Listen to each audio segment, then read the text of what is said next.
इसके साथ साथ भारत के द्वारा आतंकवाद के मुद्दे पर इशारों ही इशारों में पाकिस्तान को कड़ा संदेश दिया गया।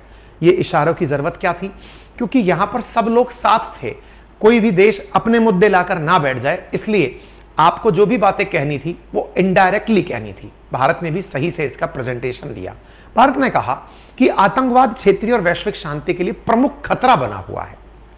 सबसे इंपॉर्टेंट बात यह है कि इसे निर्णायक रूप से निपटने के लिए कोई तैयारी नहीं कर रहा है।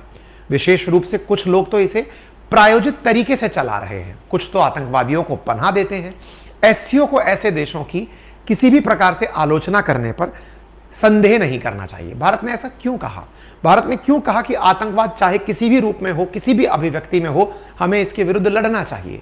इसके पीछे का कारण था क्योंकि एससीओ मीटिंग में शी जिनपिंग भी थे, जो कि लगातार पाकिस्तान के एक आतंकी को, जो 26/11 का आरोपी है, उसे बचा रहा है।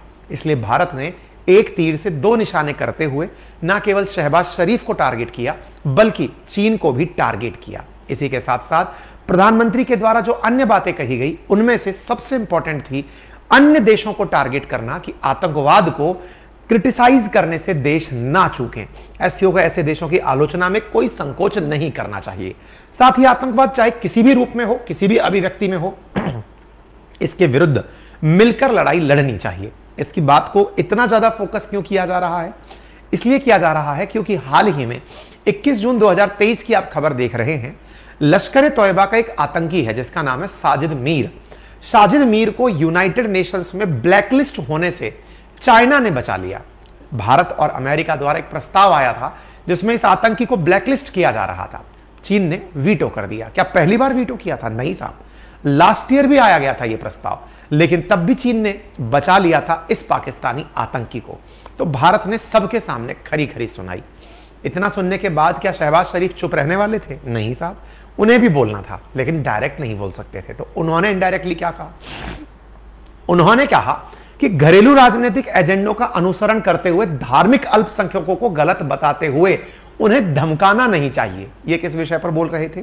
भारत में जिस प्रकार से पाकिस्तान भारत के अंदरूनी मामलात में कि अल्पसंख्यकों के हितों को यहां पर ध्यान नहीं दिया जा रहा है, उस पर इनका इशारा था। इसी के साथ साथ इन्होंने यह भी कहा कि हम भी आतंकवाद से लड़ने के लिए प्रतिबद्ध हैं, लेकिन इसका डिप्लोमेटिक यूज नहीं होना चाहिए, जो बिलावल भुट्टो कहकर गए थे।